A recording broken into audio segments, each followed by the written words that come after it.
Hey guys, welcome back. Today we are going to be tier ranking every single book I read in 2024. I like doing this for a lot of different reasons. I think number one, it's just fun to kind of like reflect on everything I've read. This year was the best reading year I've ever had. So by far, I've read more great books this year than I ever have, but because I read a high volume, or like more than I have read in the past, I definitely read a lot of not so great books. I think it's just fun to reflect because as a reader, you just go through so many phases throughout your life, especially if you are committing to being a lifelong reader. And it's just fun to kind of see what you liked a certain year, what you didn't like, what you want to do more of in the next year. I did a video similar to this, all of the Sarah J Maas books I've ever read and me tier ranking those right after House of Flame and Shadow came out. I feel like it helps viewers on my page understand what they can expect from me and like kind of like my taste and my preference. I feel like whenever I see a video of somebody's where they're ranking things, especially books, I feel like then I get a better idea of what I can expect from their reviews and their recommendations moving forward. I don't know. So let me know if we like the same books or if we have the same taste. This tier rank is a lot bigger than my other one because the Sarah J Maas one obviously was just the 18 or so books that she has. This one is 45 books that I read this year, I think. So to kind of give you guys an idea of my ranking system on this video, I'm not gonna get too negative on here. I definitely could have added a couple more tiers for bad books. I just decided to put them all into a bottom category of, if you like this, I don't trust your judgment. It sounds mean, but honestly, I feel like I've just realized that like just because I don't trust somebody's book recommendations doesn't mean that like I don't love watching their content, I don't love like keeping up with them in a bookish sense. It just means that I'm probably not gonna like hear them rave about a book and like immediately go buy it, which is like totally fine, but that is the bottom category. Next one up is, I kind of see why other people like this. I felt like this year there were a lot of books that fell into this category where I was like, I get it, kind of, but I didn't like it. But I get why you would, I think. But also like, I don't like it. You know what I'm saying? I like that category name. There are just so many things that fell into this category this year. Okay, next category up is I enjoyed myself. This is for books that I didn't give 5 stars to. I may not have even given 4 stars to, but I did enjoy myself, and that definitely counts for something because reading is for enjoyment. This category up is no notes. This means it was amazing. May have even given it 5 stars. No notes. It was great. And then the top category is I'm a Changed Woman. And this is for the specific 5 stars that literally changed my life, and there are a couple this year. So I'm excited to get into this. This is gonna be a fun tier ranking. Before we get into it, definitely subscribe if you're not already, and let me know down below what your book in one of these categories is. As I go through them, tell me what yours is for that category. Comment on your comment and tell me what yours is. These are in order of when I read them throughout the year, so I'm gonna just start from the beginning and go from there. The first book I read was Dance of Thieves and Vow of Thieves. Those are my 2 first books in 2024. This is really hard because I liked both of them. I love Dance of Thieves, I love Vow of Thieves. I gave them both 5 stars, but I think that I'm gonna put Dance of Thieves in I'm a Changed Woman, and I'm gonna put Vow of Thieves into no notes. I loved them both. Again, gave them both 5 stars. I think that Dance of Thieves in general was just like exactly what I needed in that moment, and as I was reading it, I was like, literally every single trope in here is like exactly what I need. And also, I think it kind of introduced me back into YA fantasy specifically and kind of made me remember the joys of it. There's just so much extra tension in YA because you don't have like specific smut scenes that you have in adult, or I don't know, like since you don't have adult themes, you get a lot more tension around certain topics, and I really enjoyed that. And I don't know, I adore Dance of Thieves. I don't need to talk about it because if you're on my page enough, you will literally hear me rave about this series so much. So just know that I loved it. Ruthless Vows I read next. I'm gonna put that in no notes. I did give it 5 stars, but I like Divine Rivals better by a little bit.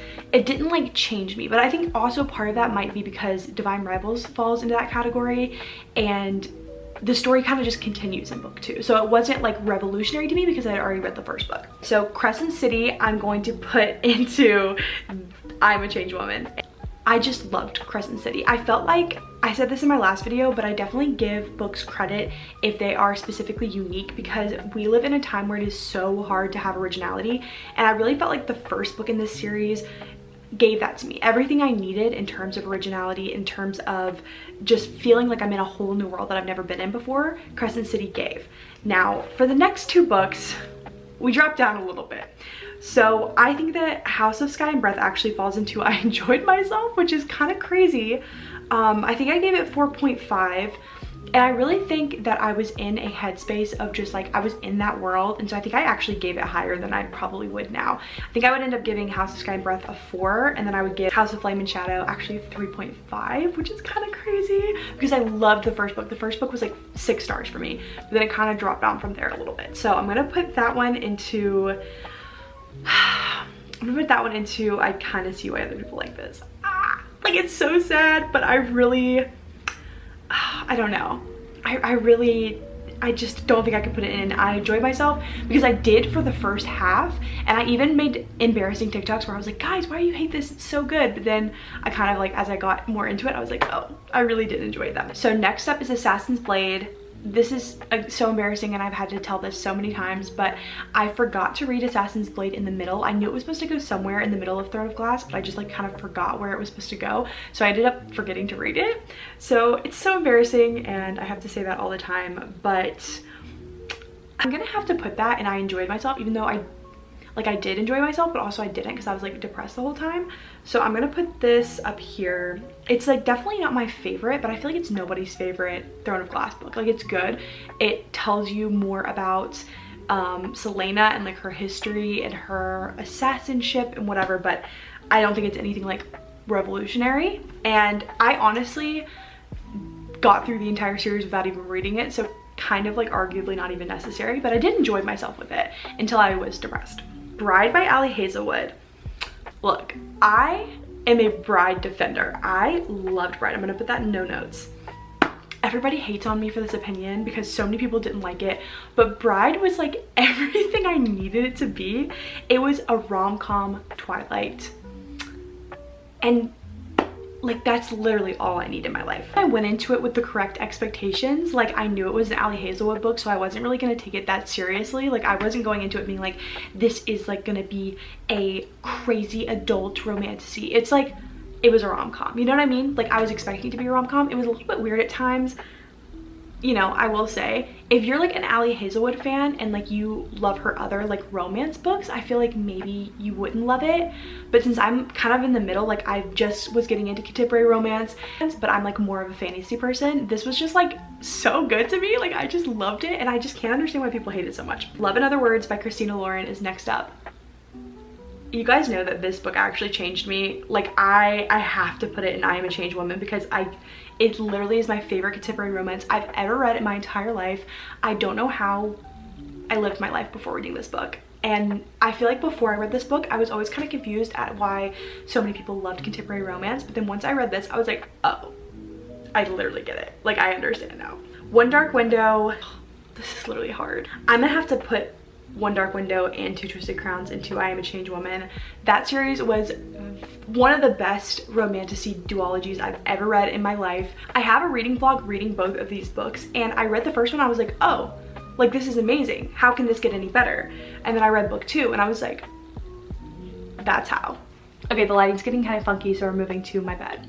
I'm in my guest room, by the way, and I put up this wallpaper all by myself, and I was so proud of myself when I did this because I feel like it really gives the green, really pops. I don't know. Okay, next on the list is 7 Year Slip. I'm putting this in no notes because I really did love the 7 Year Slip. Like it was one of my favorite contemporary romances I've read. I really liked the magical realism in it, and I really liked this side of Ashley Poston. I didn't love Dead Romantics, but I did like 7 Year Slip.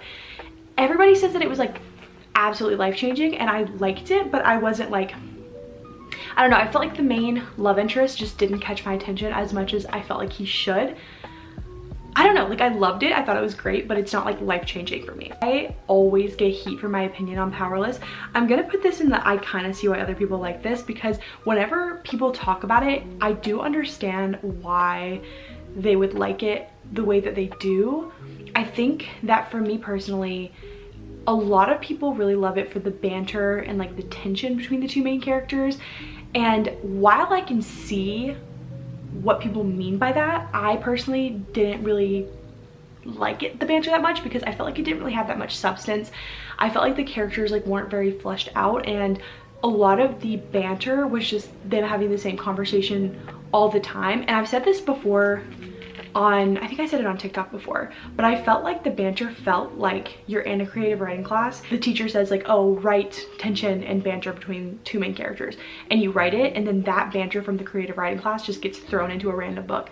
And that's what Powerless felt like for me. It just felt like so out of context, and it just felt so repetitive that I was like, I kind of get where people like this, but I just don't feel like it feels real to me when I'm reading it for these characters. Does that make sense? And also it was just so similar to Red Queen and Hunger Games that I just didn't like it at all. I was really hoping I would, but I didn't. So I see what other people mean, but I personally did not enjoy. These couple ones are going to be kind of quick because I don't really have too much to say about the next like 10, honestly.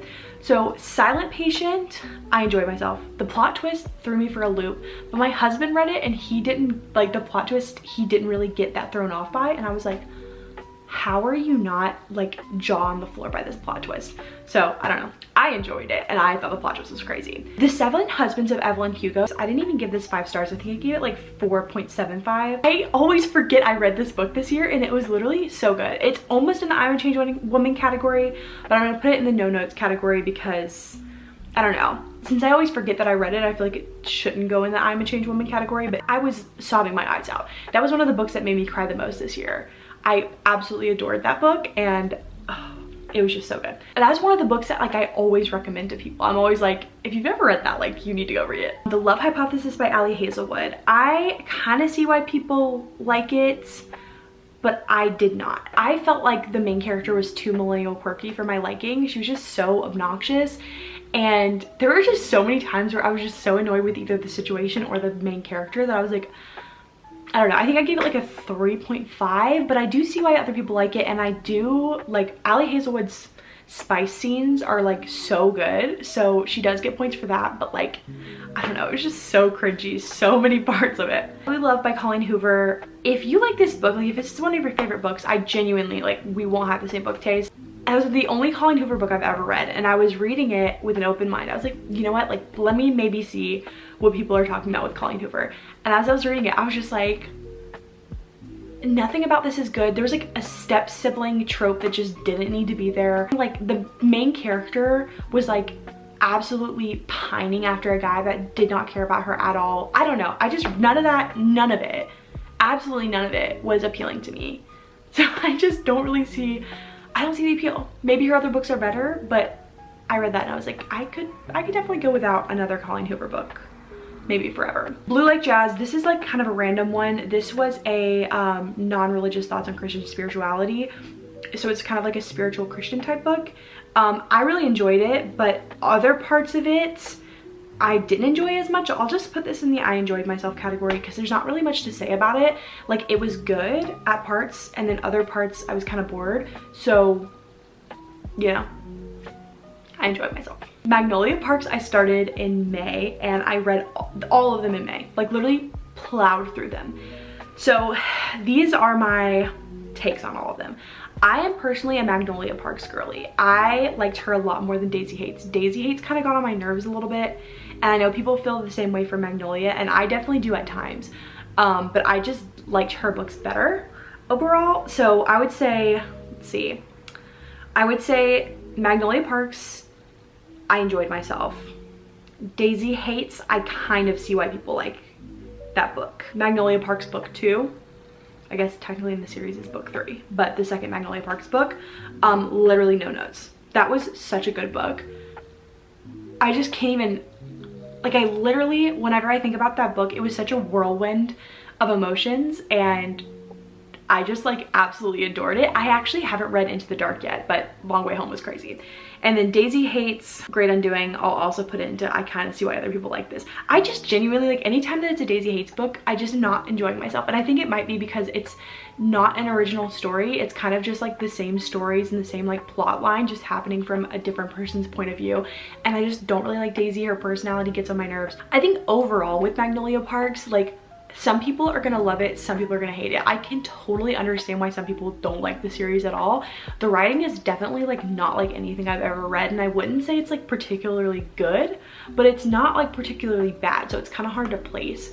But the storyline is just so messy, and as a former Gossip Girl fan page owner, I just like eat it up. I genuinely just think it's so entertaining. I think I do like about Daisy Hates is I love Julian, so that's just something I absolutely adore about specifically The Great Undoing, because like I literally love Julian so much, so seeing his POV was amazing. Happy Place by Emily Henry. I'm putting this into no notes. If there are no Happy Place fans, I'm dead. Like I absolutely love Happy Place so much. I talked about this in my last video for my 5 stars for 2024, and I just love Second Chance so much. I think I've just realized that this year. I don't think I'm gonna put it in the Change Woman category because honestly, it's really, really hard for contemporary romance to like change me on a fundamental level, but it was amazing. Just for the Summer by Abby Jimenez. This is literally such a hot take, but I'm gonna put this in the higher tier of I kind of see why other people like this, because I did enjoy myself with this book, but the most of the time that I was reading this, I was thinking, how does everybody like give this the highest 5 stars they've ever read in their life? Like I just didn't get it, and I think that the main reason is because Justin, yeah, like he's just not my type in the sense of just being like a super kind of awkward golden retriever, like I will do anything for you. I always sound awful whenever I describe this, but I just don't like that. He's just not my type of guy that I like reading and that I like enjoy learning about. He was just kind of boring to me. Awful, because everybody loves him and he's such a good guy, and I can acknowledge that, but also say that I was kind of bored. The only thing that I did like about this book was the storyline was really interesting towards the end, but I don't know, like I did enjoy myself, but I'm putting it more in the I see why other people like this, because I know so many other people that adore this book and it's like their favorite of all time, and I just didn't get that level of the hype for it, but I did enjoy myself with it. Guild had to be one of the worst books I read this year. This is book 1 in the Plated Prisoner series, and I go on to Book Talk so much and I see so many people raving about this book, and they're like, if you liked ACOTAR, you would love Plated Prisoner. Like if you liked ACOTAR, like 10 levels down is Plated Prisoner, and I honestly will stand by that till the day I die. I don't know why people love Plated Prisoner. I haven't read the second book because I just haven't gotten up the stamina to read the second book yet. Like I just don't really want to, but I probably will at some point, just because everybody says that the second one is better. We'll see. We'll see. I don't think it will be that much better because the writing in this series just like was not good to me, but hey, I'm open, but I just don't think it will be. Funny Story, I honestly am gonna give this no notes. I really liked Funny Story, and honestly, reading Daphne's POV, I really decided that I wanted to become a librarian, or at least do that at some point in my life, and I never thought about it really until around that time. I had talked to a couple people about it, and I was also reading that book like in the middle of making my mind up about that. So I think I'm always gonna love Funny Story for that reason, because now I really want to go and possibly get a further degree to be a librarian and possibly do that at some point in my career. So I don't know, I will always love it for that reason. If I had another category, it would be I enjoyed myself ? Because this definitely like wrecked me, but I did enjoy myself. I did really like the book. I just was depressed. So I feel like that should be a whole separate category. My Year of Rest and Relaxation does fall in the category of if you like this, I don't trust your judgment, and in the nicest way possible, because I don't have any ill will towards you. I don't think you have bad book taste. I just personally did not enjoy any part of this book, and if you did, like if this is like one of your favorite books of all time, I'm just like probably not gonna have the same taste as you, and that's fine. I probably think you're cool. Like you probably have cooler book taste than me. I just really did not like this book. It was okay. It was just all the characters in it just absolutely got on my last nerves, and I just don't like reading books that make me feel that way. Okay, When the Moon Hatched by Sarah A. Parker. I really enjoyed myself with this book. This book actually almost falls in the no notes category. There were just some parts of it that I feel like could have been written better, but definitely like I did enjoy myself with. I think that there's too many things that I think I would tweak in order to put it in the no notes category. But I am really excited for book 2, and I think it comes out this year.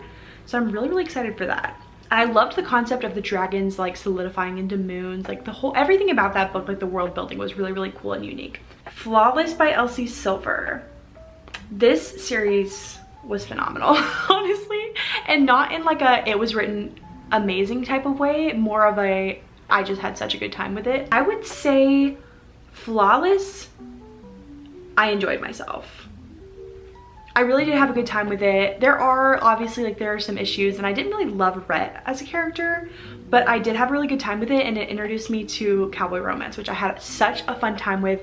Specifically, it was like end of summer and it was rodeo season, so imagine just imagine how fun that was. Heartless by Elsie Silver, absolutely no notes. Literally like so good, so good. If you're gonna read it just for that reason. Read it just to get to Heartless and be changed.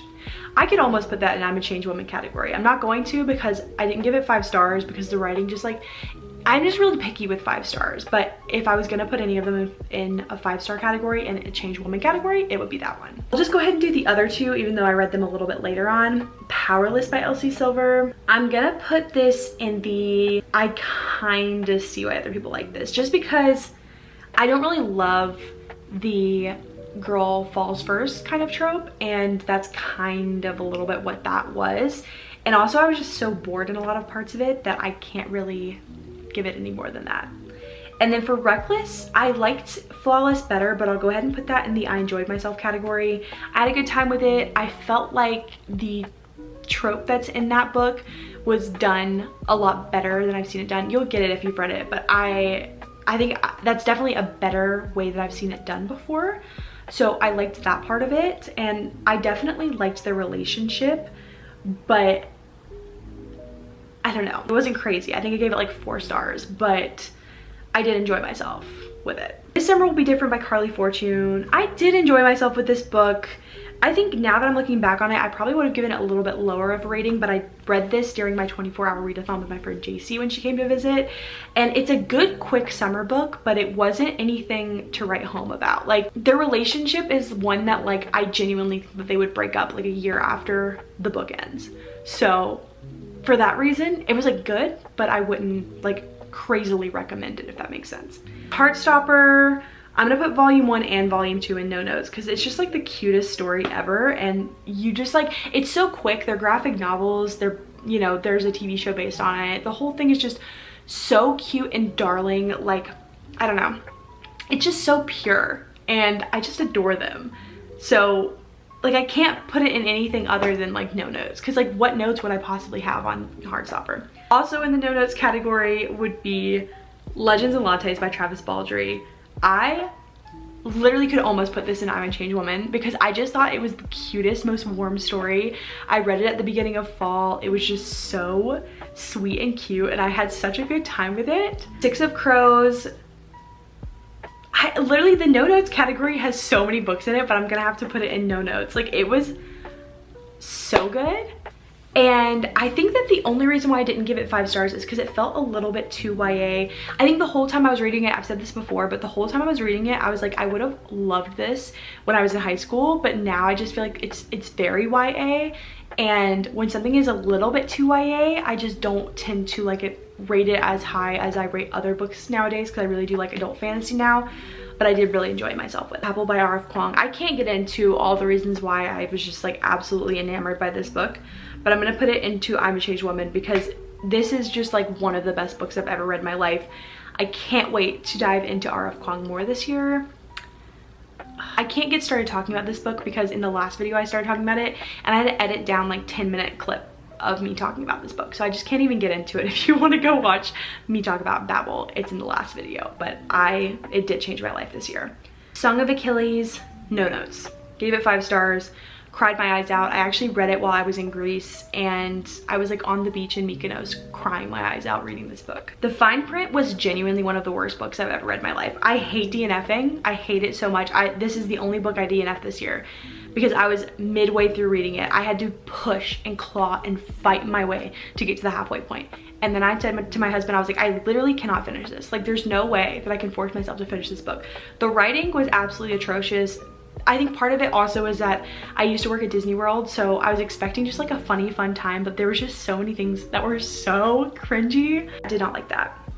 And then last but not least was the last book I read in 2024, and that is Ninth House by Leigh Bardugo. No notes. Another book in the no notes category. I just really thought that this book, it was a little bit hard to understand whenever you first start reading it, but once you get into it, it is just so unique. It's so interesting. The writing is so good. I think that I actually like Ninth House better than Six of Crows. And again, I think part of it is because I'm reading it now as an adult, not when I was in high school. But I just loved it. I thought it was so unique and so interesting. And I actually found out that it was a series after finishing it. I finished it and I was like, oh my gosh, like I wonder what happens. And then I found out that Hellbent was book 2. So I'm really excited for that. I feel dumb that I didn't know that the entire time I was reading. Again, let me know what all of your categories, if you agree with any of these, if you disagree, let me know in the comments below. I hope you guys are all having a great start to your new year, and also let me know what you're reading this year. I have a lot of series on my TBR and I'll probably get into that in the next video, but let me know what yours are. I really want to know. Okay, have a great day. Bye.